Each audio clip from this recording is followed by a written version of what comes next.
Sing Tvameva Mata. Okay. That same thing. Do it at the end. Do it in the end because I wanted to feel that from you. Okay.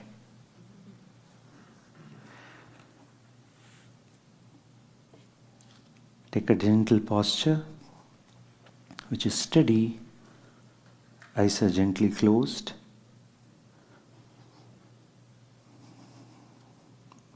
Inhale.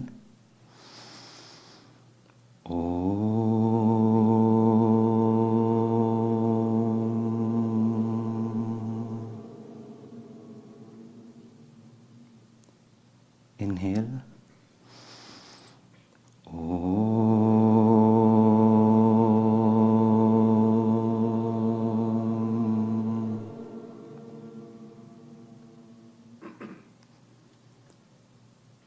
Inhale.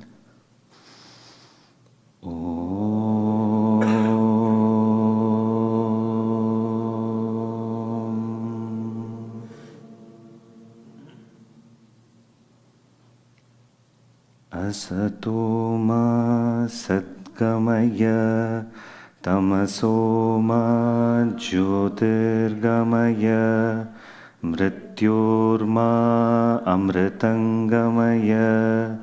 Om Shanti Shanti Shanti. Slowly and gently, you may open the eyes. Sada Shiva Samarambham Shankaracharya Madhyamam Asmadacharya Paryantam Vande Guru Paramparam.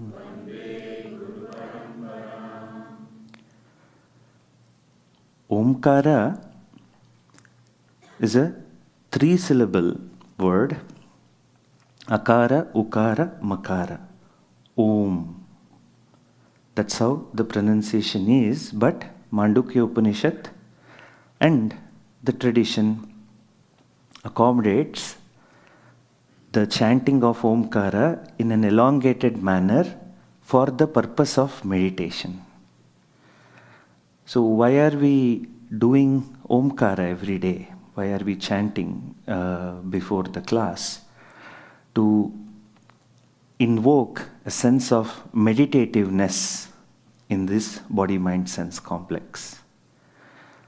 This chanting generates sattva in the system.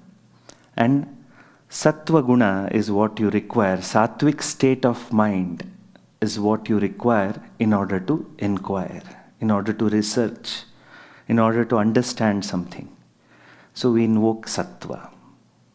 So it's not casual listening. Sometimes we may be doing that. We may be doing many things and suddenly put on the YouTube Vedanta lecture. And then just suddenly we randomly get into it. That's okay. That becomes your secondary listening. But primary listening must be a focused listening. So you sit in a relaxed state. Bring the body-mind-sense complex to a sattvic state. And then you start the inquiry. It's not just some random thing. So that's what you may want to pay attention even when you listen, when you have casual listening while driving or walking, all of it. So in fact, a lot of people listen to Vedanta while walking, you know. There's that Christian context, right? Jesus is walking with you, like that Swami Dayananda Saraswati is walking with you and you're listening. Swami Sachidananda is walking. So it's okay, that is fine. We have modified the way we engage with Shastra. It's better than listening to Beyonce, isn't it so?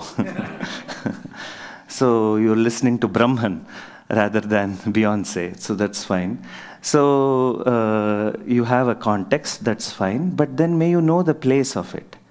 So even though you have engaged with Shastra in a casual manner, which is okay probably for today's context, but your primary listening must be a concentrated listening, a focused listening, where you have some time available, 15 minutes, fine, a serious listening. So Omkara invokes sattvic state of mind. That's why whenever you are a bit agitated, frustrated, just do this Omkara chanting. You'll have newfound sattva in the mind. The whole vision of Vedanta, the teachings of Upadēśa Sāram, or the teachings of Ramana Maharshi, teachings of Adi Shankaracharya, the purport of all these teachings is to get you located in the real, to get you located in the reality, because reality alone can free a person. Reality alone can free a person. The more falls you have in your life, more complicated your life would be. So, from all levels, our focus must be there to dedicate our life towards the truth. Satyam vada, dharmam chara, Upanishadic advice to a young graduate. So there's a graduation ceremony in Taittiriya Upanishad. There are dedicated mantras for that graduation ceremony. So usual graduation ceremony, whenever there is a college graduation ceremony or undergrad graduation ceremony, a great speaker comes or a celebrity comes or an accomplished person, CEO comes and gives some good life advice sometimes, thank God, and also some inspirational words, which is all nice. But the graduation mantras which are there in Taittiriya Upanishad, very beautiful. The Guru is telling, Shishya, may you speak the truth henceforth. You are leaving the Gurukulam and going to the outer world. May you speak the truth. Dharmam chara. May you be in dharma. May you be in a prescribed lifestyle by our dharma, our texts, and by your own insight, by your own conscience, and also with what is told by your father, mother, guru, all of it. May you be in such a path. What an advice.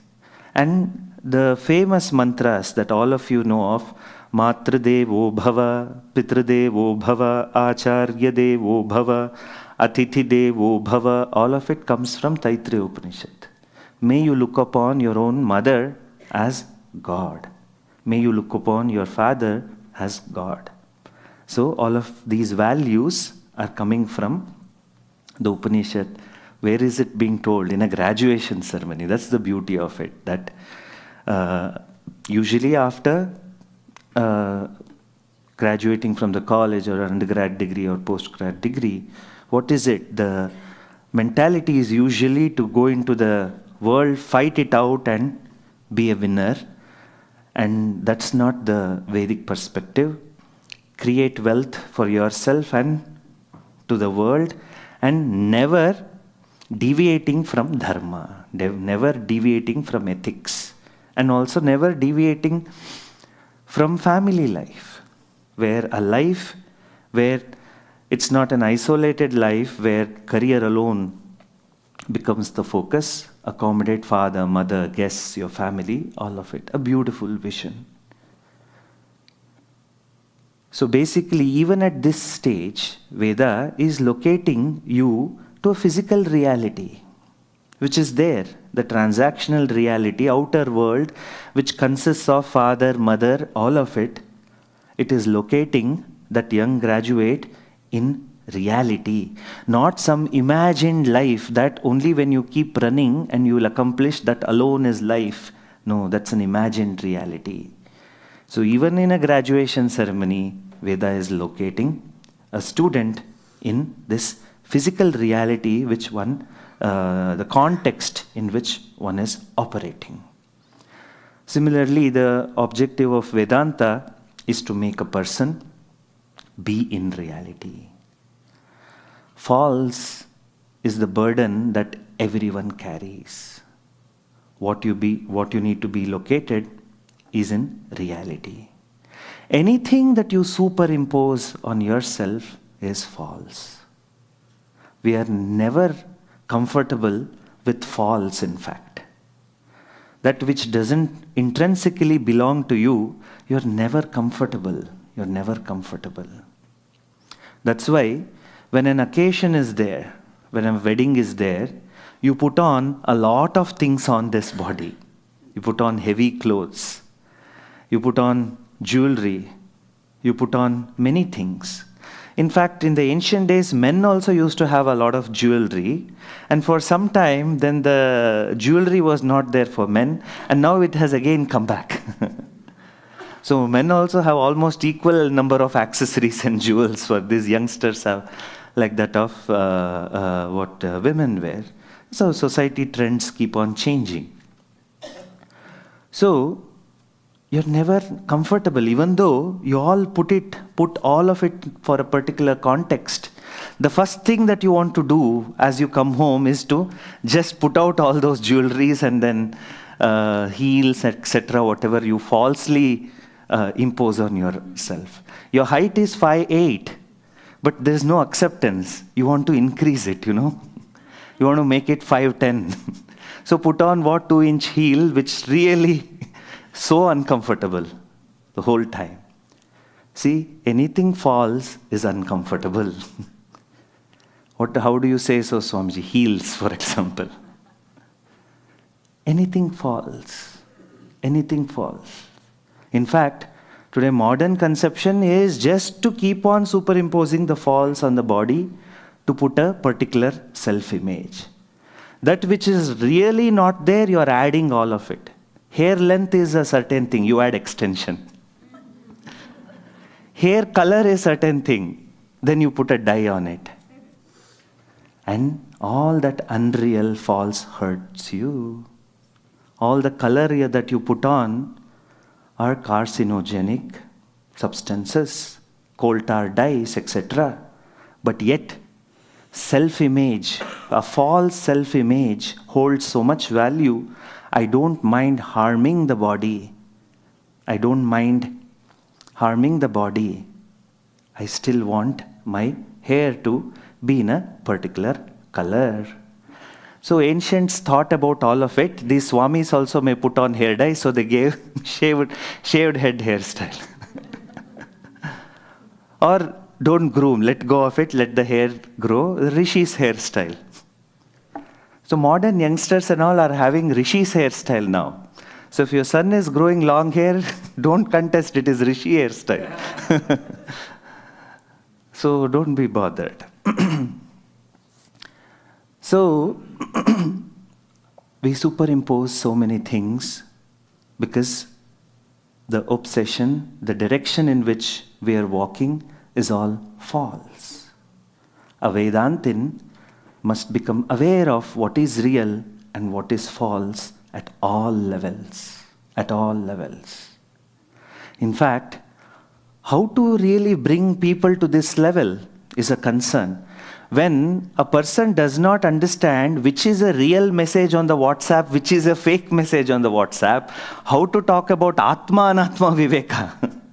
You don't even know what is a real message on the WhatsApp, what is a false message on the WhatsApp. What to talk about fundamentally, which is real, which is unreal. So at all levels, one must have this capacity, what is that viveka, to understand what is the truth, what is the false. Yes, we have superimposed many false things into our life. It's okay. Deal with it one by one. Overnight it may not happen. For some people it may happen overnight. But for a lot of people, it's a process, it's a gradual process, it's okay. No self-condemnation. Operate from a place of love and compassion towards yourself. Pujya Swamiji used to say, compassion is not complete if it does not include you. Usually we are very compassionate towards others. When it comes to ourselves, we are very strict. We operate as if we lack a certain amount of degree of compassion. So include yourself in the attitude of compassion, and keep locating yourself in the present, in reality. So freedom comes only when you are located in reality. That's why the whole teachings of Ramana Maharshi, anything you ask him, anything you have a doubt, he'll only say, inquire upon who is asking this question. Who is the one who is seeking the answer?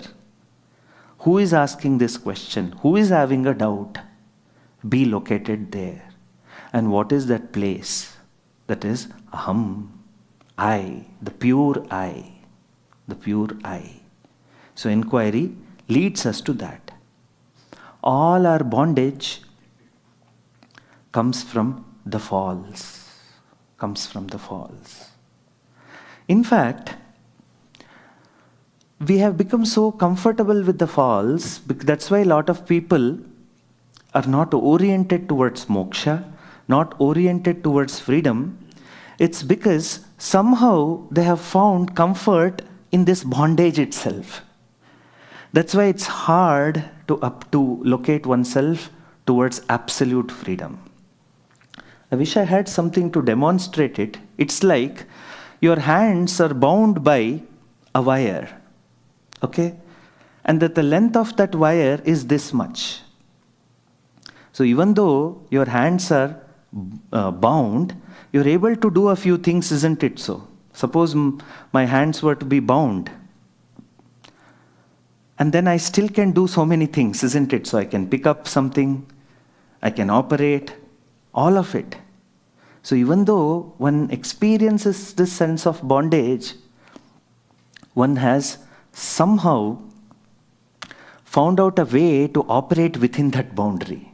You keep cribbing about that bondage, yet you have made a newfound comfort zone. Comfort zone.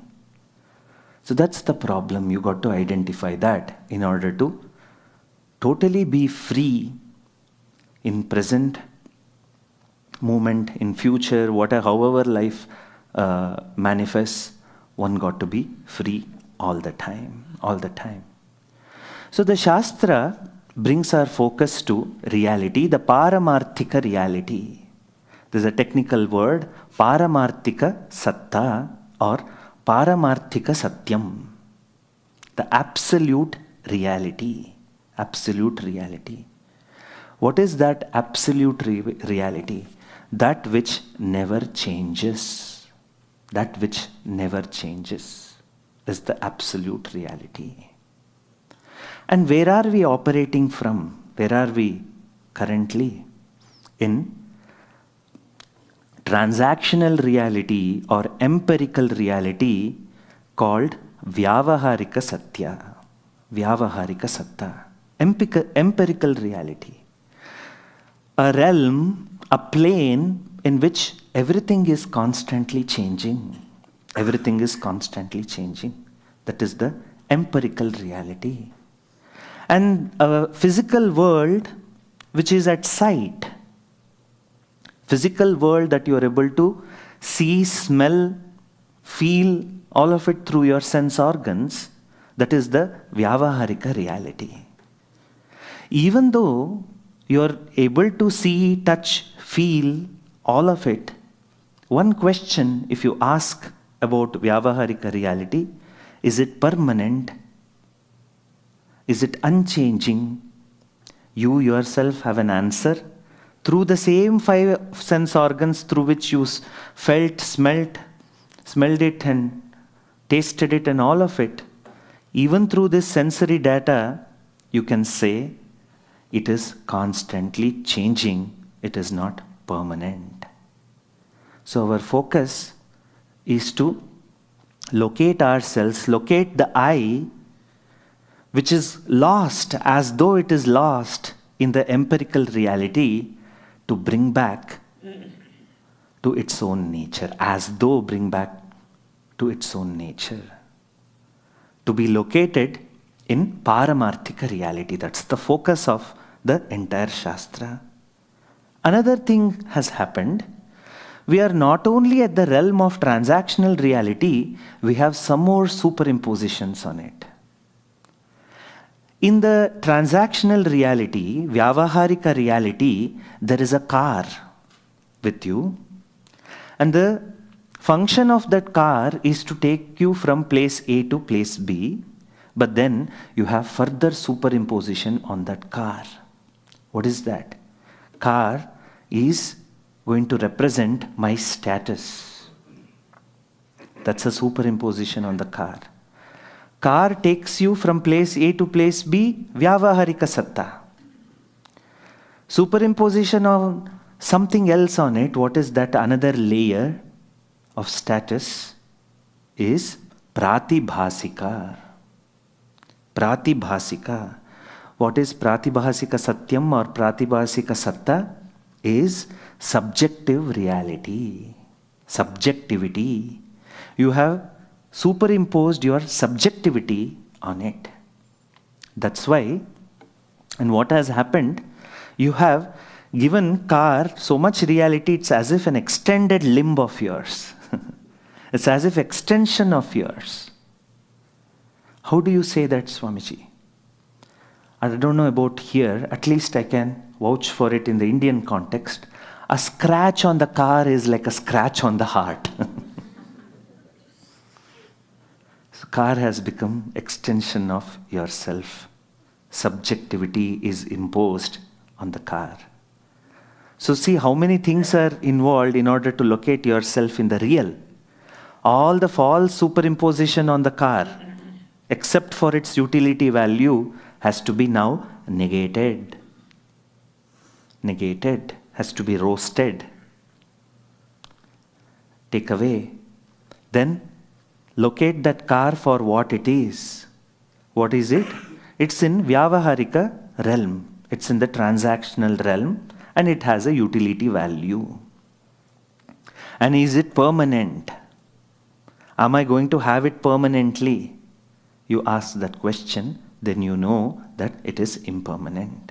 It is impermanent. A human heart is constantly seeking permanent, that which is permanent, and unfortunately, we are looking for it in a wrong place. We are looking for it in the world which is very much impermanent. All the time. All the time. Sant Guru Nanak, in one of his very famous composition, he says, Ya jag mein koi nahi apna. In this jagat, there's nobody in reality is mine. You cannot claim anyone as yours. No one is permanent. Everything changes, including spouse, including car, including children, all of it. Swamiji, what are you saying? My children are different. Wait. Wait for some more time. Wait for some more time. Oh, Swamiji, now you have induced new insecurity in me. No, no. In fact, I've given you a perspective of reality. Everybody changes. Everything changes. That's the nature of the world. So, by definition, world is something which is impermanent, which is constantly changing. If you observe any object in the world, it undergoes these transformations, which are called 6 bhava vikaras, shad vikaras, 6 changes. Every object undergoes. What is it? What are these 6 categories? One is asti. It exists in potential form.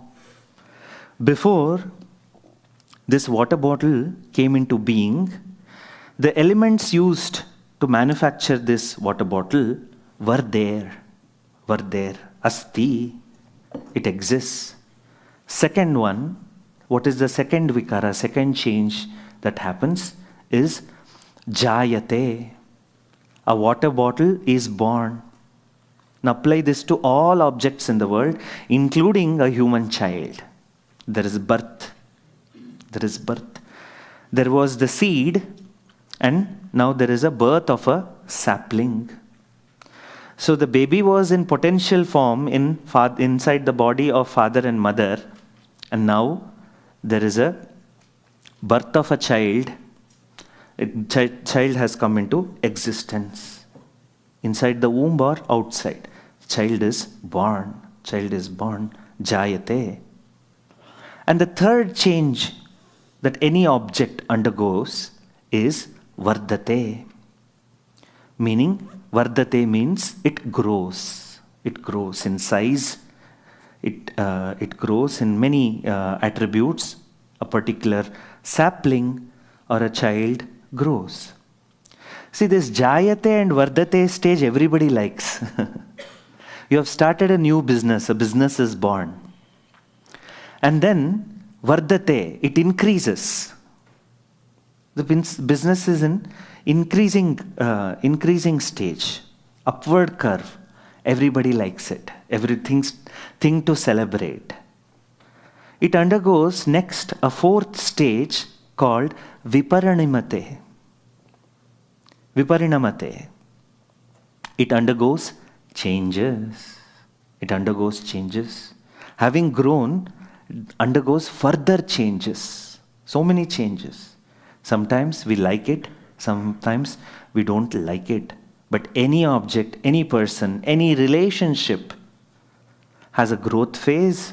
Any relationship, honeymoon phase. After that, what? The change phase. Viparinamate undergoes modifications, undergoes change.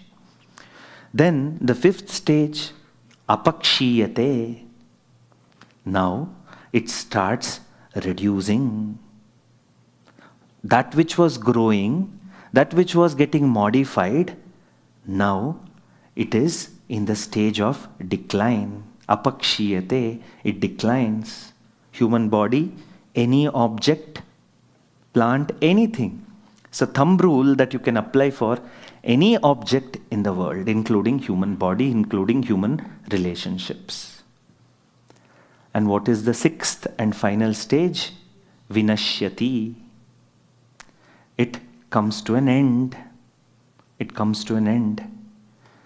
Vinashyati, there's a death or an end. It comes to a natural end. Now, Vedanta says, this vyavaharika reality, or for that matter, the pratibhasika, your subjective reality, whatever you are superimposed, look at both of it, any object, any person, any relationship in this realm undergoes these 6 modifications. For sure. No exception. Swamiji, what about temple? Apply this principle to a temple also. Same. There's a structure, any physical structure. Is it permanent? No. It's there for some time. Maybe 100 years, 200 years, 3,000 years, 4,000 years. But it comes to its natural course in this cycle. So anything in the world you touch undergoes these 6 modifications. Thus it shows it is never permanent. That which has birth will have vinashyati, apakshiyate also. Sri Krishna says that in Bhagavad Gita. That which is born will definitely have an end. So the world can never give you permanency. If you're looking for permanency, a sense of something permanent, everyone is looking for it. So especially Desis don't like rental home. Because own house feels little more permanent. So in India, there are 2 categories, permanent job, temporary job. So everybody wants a permanent job. Why? It gives that relative security, not permanent. Relative security. So marriage was an institution which used to give a lot of permanency, at least a sense of permanency. Now the Gen Zs and all of it now, or even millennials for that matter, want live-in relationship. So that's why they're so anxious all the time. There's no sense of permanency in a relationship. Ideally, a relationship should give a sense of permanency at least. But everybody has changed the way of life. That's what I was telling. The old is getting lost, but nothing new is being replaced. Nothing concrete as a new social structure is not being replaced. So everyone is shaking the old foundations, old roots, but the new has not yet taken root. So there's a lot of anxiety, If you see these 6 qualities in the world, in any object in the world, you will never look for permanency in the world. You may look for job, no problem. You look for money, the world has. You look for career, the world gives you. You look for anything else, the world gives you. But if you're looking for permanency in the world, you're committing a big mistake. The world never has it. The world doesn't have it. So that's what we have to know. And there is another definition from another standpoint of analysis in Vedanta. What is real? What is truth? That which is present in all 3 periods of time. Trikale api yat tishtati tat satyam tat sat. That which is present in all 3 periods of time. In waking hours, in dream state, and in deep sleep state. That which is present in all 3 states. That alone is real. That alone is real. Everything else is unreal. Now look at your own experience. You, the pure I, is the only entity which is present during waking hours now, in deep sleep state for some, and dream state. So that alone is real. Drik, the seer, alone is real. Whatever you see is all unreal. So Vedanta focuses on this reality to locate you into the permanent reality, not in temporary things which are already always changing. So fine, Swamiji, I have this insight. How does life look when you try to live based on this newfound wisdom? Does my day-to-day life change? My approach, does it change? My attitude, can it change? Yes, it can change. It definitely changes if you truly understand it. Then how does that, what happens in day-to-day life based on this understanding of Drig and Drishya, of the nature Shadvikara, the world undergoing Shadvikara? You have acceptance towards life. Anything you see, anything that disturbs you in your day-to-day life, just bring in this perspective. What has happened? That situation or that person or that event will fit into these 6 categories. Something has changed. There is a conflict at home. Why? Why is it? Okay, now print it out and see what has happened. Why is this situation irritating me? Why is it frustrating me? Okay, what has happened? The equation has changed. Equation between 2 people has changed. The cooperation has changed. This equation is in decline. That's why the conflict. All of it, you will find all your answers to it. Why would not be there? Because you understand that this is the natural course. I do not have any other way.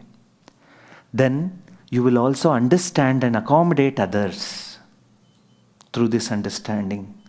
Instead of becoming furious and frustrated with the other person, you accommodate them. How? Yes, people change. That's the way. This relationship is in decline. I accept it. And also you can also accommodate them by saying, yes, they are not able to see the world in my perspective. From the perspective of the wisdom, they are unable to see it. You understand that. Then there won't be any false superimpositions on the material things in the world. You try to live an objective life, engaging with things, people, for whatever the face value, that is, utility value. That's all it's going to be. No hard superimpositions on anything. No hard superimpositions. In fact, this understanding can lead you to see that the entire world is operating on this law that we can call it order. This is nature's order. This is Ishvara, God's order. This is how it is. This is how it is. Acceptance comes. The same God is in and through all the objects and enabling these 6 modifications at the surface level. At the surface level. That's what is happening. So you have a newfound acceptance and you're in harmony with physical reality. You're always on flight or fight mode. Always in that mode. You relax. You can relax in life. You can relax. And you also get a new qualification. What is vairagya? That is vairagya. Dispassion towards unreal. Vairagya is what? Dispassion towards unreal. No more enchanted by unreal. No more enchanted by unreal. Engage with the world objectively. Nothing more. Bhartrhari, in one of his famous poems, he says, see, we are also very fearful in life because we are looking for world to make us fearless. In fact, we are fearful of losing many things. Why do we have the fear? Fear because non-acceptance of these 6 things which happen. Non-acceptance of 6 things which happen. So he says, Bhartrhari says, as long as you are located in the false, as long as you are located and have concretized the false and superimposing on the and superimposed false on the truth, you can never be fearless. You'll always be fearful. He says that in one of his beautiful shlokas from Vairagya Shatakam. He has composed 100 verses on Vairagya, on dispassion. You may repeat after me. Bhoge roga bhayam.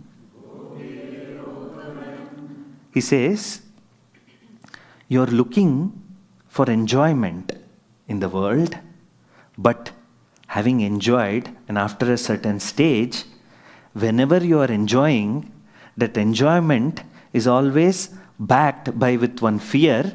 Any bhoga, any enjoyment, in that any enjoyment, you have what? Fear of disease. Bhoge roga bhayam. I think today you are going to have rasmalai for lunch. So 1 spoon, fine. Second spoon, bhoge roga bhayam. If you are diabetic, then you have roga bhayam there. If you are a youngster, then weight gain bhayam there. My pants are not going to fit. So, if this size always keeps on varying, isn't it so? That's why Indians had one eco-friendly garment. That's why sari is eco-friendly garment, fits all sizes. That's why this veshti that we tie around the waist, the dhoti, is what one size fits all. Very eco-friendly. Otherwise, you have to keep changing the clothes according to the expansion and contraction of the body. So it's that. So somebody said, I'm not fat. I'm just in the wrong country. Heat expands. I'm in India. Tropical country. So, bhoge roga bhayam. In any enjoyment, there's always this fear of what? Roga. Fear of roga. He says, repeat after me, kule chuti bhayam.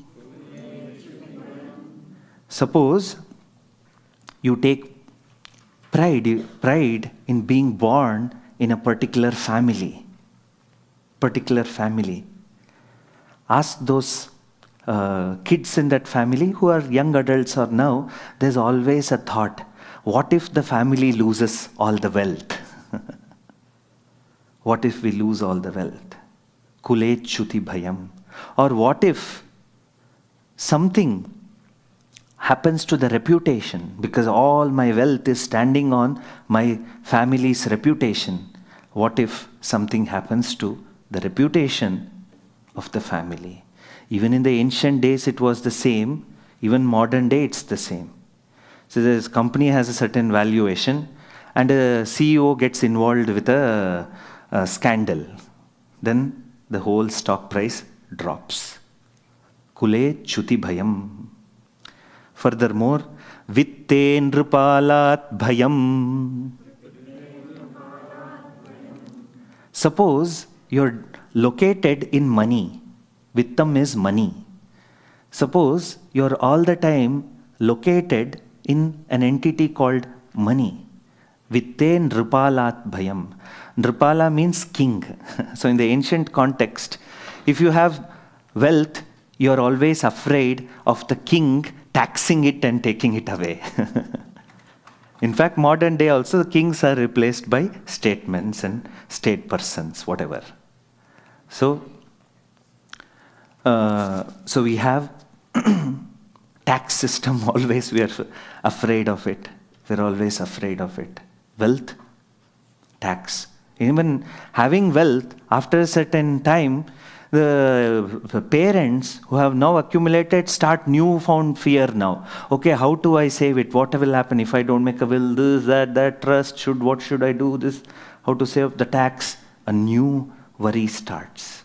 New worry starts. Vitte nripalat bhayam. Mane dainya bhalam. Mane dainya bhayam. So, if you are located in prestige, if you derive your self-worth from prestige, then what happens? You are always fearful of humiliation. Furthermore, Bhartrihari says, Mane dainya bhayam bale ripu bhayam rupe jaraya bhayam shastre vadi bhayam gune khala bhayam kaye kritantat bhayam sarvam vastu bhayanvitam bhuvinranam vairagyameva bhayam. He says, if you are located in physical strength of the body, you are always afraid of losing it. You're always afraid of losing it. That's why health insurance policies make all the money by putting newfound fear. Say, hey, have you insured this, insured that, this? Okay, having insured all of it, we must be at least fearless. Unfortunately, a human being is not even fearless in spite of doing all of it. And he says, Bhartrihari says, we have always these fears of loss, losing it. If you are located in the beauty, you are afraid of losing it. If you are located in goodness, then you always are afraid of somebody coming and spoiling it all. So, body, if you are very much located in the body, there are few people very much located in the body, then they're always afraid of old age, they're afraid of health, illness, finally death. Finally death. In fact, sometimes what people are fearful is not really death. Maybe you can look at it from this way. What they are afraid of is the illness. They are not really afraid of death per se, but ill health and disease. But basically, if you are located in the false, if you are located in Vyavaharika Satta or Pratibhasika Satta alone, then there is no way out of fear. Vairagya alone can give you fearlessness. What is Vairagya? Being located in the real. I've given you a new definition. Being located in the real is Vairagya. That is the true Vairagya. Another mistake which has happened is that human being has superimposed or has this conclusion that happiness is in the objects of the world. Happiness is an object of the world. It's there in the world. It's an attribute of the objects in the world. Happiness is contained in a lot of money and things. That's the conclusion. But it's not. In fact, I'll give you a commonsensical exercise. There are all the ingredients mentioned, right? In the things that we buy. All the components, all the ingredients are mentioned. Do they mention happiness there? So you buy milk, 3% fat, this, that. Do they mention 4% happiness in that? Doesn't have it. Doesn't have it. It's just a false conclusion. False conclusion is just not there. It's just not there. So we're again trying to find that in wrong location. In wrong location. We have to outgrow this wrong notion and be located in the true self. In the true self. Why did I bring all this discussion? Because Ramana Maharshi says in the verse number 14, Pranabandhana lina manasam ekachintana nashametyadaha. Mind which turns inward and always in contemplation of that ekam sat, which is always contemplating and appreciating this reality, that alone gets true freedom. That alone, that kind of life alone gives you freedom. Freedom from ignorance. Freedom from problematic mind. So, mind is now focused constantly in the objects of the world. The objects don't have happiness. It's not a substance mentioned at all. It's nowhere there, nowhere mentioned. In no back of any bottle, any objects, any gadget you look at it, happiness is never mentioned. May you be very clear about it. May you be very clear about it. Happiness, the true happiness is yourself, is located in yourself. I want you to contemplate about this topic from all directions. Make it yours, not an abstract intellection. See this, bring it in your life, and then your life changes. Your life changes. The way you handle life totally changes. Everything, no object can continue to give you happiness. Law of diminishing marginal utility. That's why spouse, after 25 years of marriage, is not able to invoke the same ananda in you. Law of diminishing marginal utility. Accept that. That's how it is. That's how it is. See, these fundamentals, if you set, such a beautiful life, such an efficient life, because you are no more located more than the objective reality, no subjective superimposition, and constantly, inwardly focused on ekachintana, always contemplating on that nature of that oneself. That's what Maharshi is suggesting. That's why you will have an end to that mind which is ignorant. Which is ignorant. That's how you gain this ability. So, in conclusion, may you be only focused on that reality. The only sadhana in Vedanta is to be focused on reality. And to call false as false. To know the nature of it. To nature of it. So you know, then the whole world is like cinema. Whole world is like cinema. Sublated. Everything is. No, just because you learnt it, world is not going to vanish. Your problems are not going to vanish.